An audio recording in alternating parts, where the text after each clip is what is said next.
Esta semana, la Procuraduría General del Estado presentó ante la Corte Nacional de Justicia acusación particular por el delito imprescriptible de concusión en el caso Odebrecht contra el excontralor Carlos Polit y su hijo. Y en el mismo caso Odebrecht, la Corte declaró en abandono su acusación particular contra el vicepresidente Jorge Glass. Diego García, Procurador General del Estado. Buenos días, bienvenido a Contacto Directo. Muy buenos días.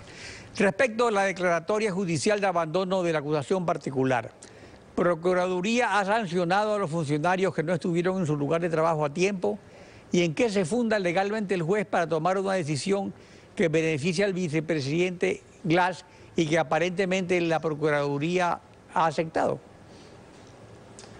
Bueno, lo primero que hay que tener en claro es cuál es la falta cometida por el funcionario de la Procuraduría General del Estado, el delegado del procurador en la acusación particular, que debió estar presente en el momento, en cada uno de los momentos en los que se inició o se instaló la audiencia de juicio del caso de asociación ilícita dentro de los casos de Odebrecht.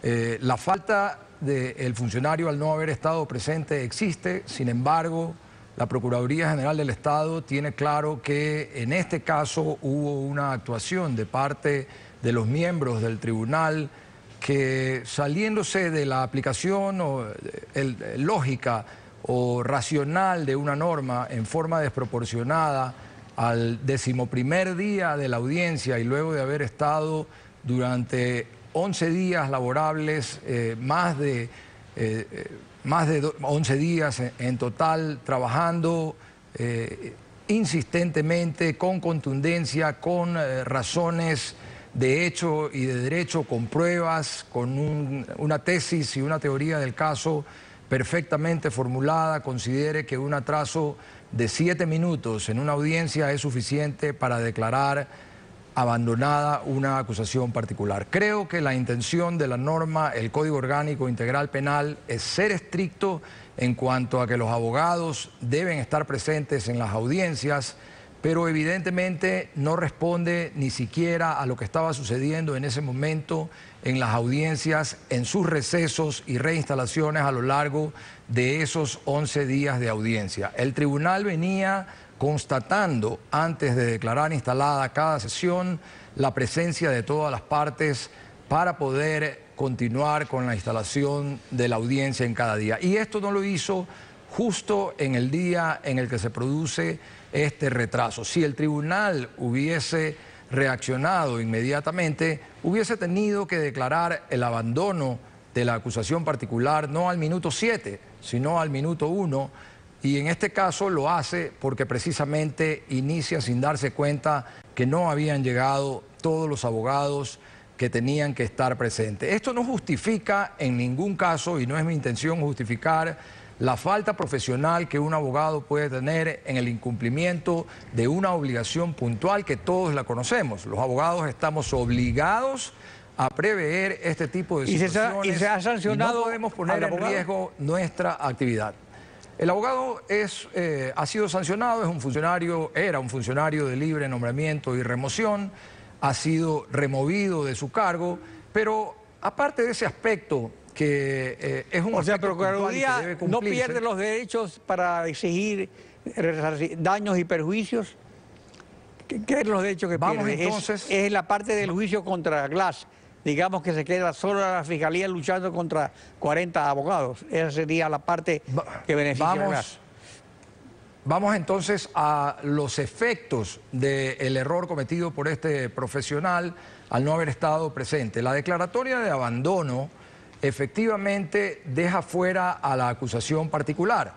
En este caso puntual, al ser el día 11º, habíamos ya introducido nuestra tesis sobre nuestra teoría del delito, habíamos introducido toda nuestra prueba testimonial y la prueba documental, habíamos contrainterrogado a cada uno de los testigos de las otras partes, habíamos impugnado su prueba, habíamos, creo yo, demostrado la materialidad de la infracción y adicionalmente demostrado la culpabilidad de quienes están siendo acusados. ¿Cuál es el efecto? Se queda fuera la acusación particular, pero la del Estado, que es la víctima, sigue teniendo el derecho a la reparación integral. Y es más, sigue teniendo el derecho a intervenir en las audiencias. Los jueces deberían permitir que hoy la Procuraduría General del Estado presente sus alegatos de cierre. En caso de que no lo haga, estaría violando una norma, el 432, número 1 del COIP, que le ordena, le da el derecho a la víctima a intervenir en todas y cada una de las audiencias, sea o no acusación particular. Bueno, veremos si hoy día el juez lo permite. Ahora vamos avanzando, sí, que nos queda corto el tiempo.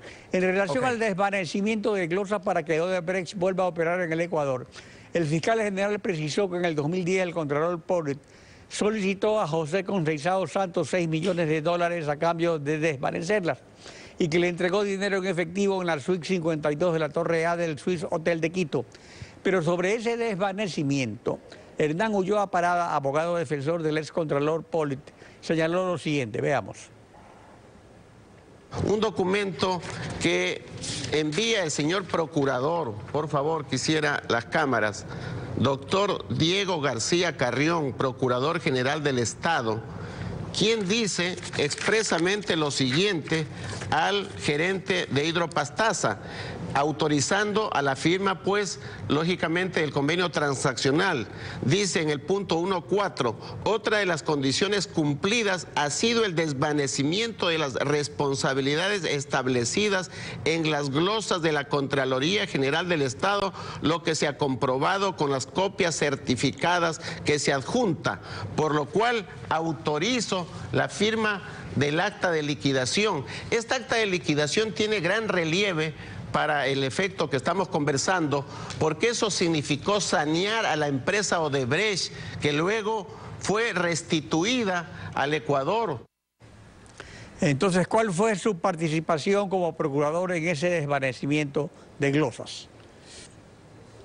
En el desvanecimiento de las glosas, ninguno. El Procurador General del Estado no tiene ninguna competencia para desvanecer glosas, para tomar decisiones respecto de responsabilidades administrativas, civiles culposas, ni para determinar ningún tipo de responsabilidad dentro de procedimientos de la Contraloría General del Estado. Es realmente sorprendente que el abogado del Contralor General del Estado, no creo que el excontralor podría sostener esto él personalmente, es realmente increíble que el excontralor general del Estado y su abogado intenten decir que alguien más tenía la responsabilidad sobre la determinación o desvanecimiento de glosas administrativas. Está clarísimo que no es así en los artículos 39, 53 y 60 de la Ley Orgánica de la Contraloría General del Estado. El procurador lo que hizo es autorizar una transacción sobre un aspecto netamente contractual. Esta autorización fue el 1 de octubre del 2010. Las glosas habían sido desvanecidas previamente entre agosto y septiembre del 2010, de manera que sostenerlo es apenas un error. Por otro lado, también hay que tener en cuenta cuál es la acusación en este delito. Estamos hablando de una acusación de concusión. La concusión tiene como verbos rectores la exigencia, abusando del cargo, de dinero. Abusando del cargo, solicitar dinero por parte de un funcionario público. Esa es la acusación que se le hace al excontralor Carlos Pollitt. Ese es el tema del cual debería defenderse. Cualquier otra cosa es simplemente hacer declaraciones frente a la pantalla, no tiene ningún efecto dentro del proceso, no va a servirle de defensa al excontralor Carlos Pollitt. Diego García, Procurador General del Estado, gracias por su participación en Contacto Directo. Muchas gracias.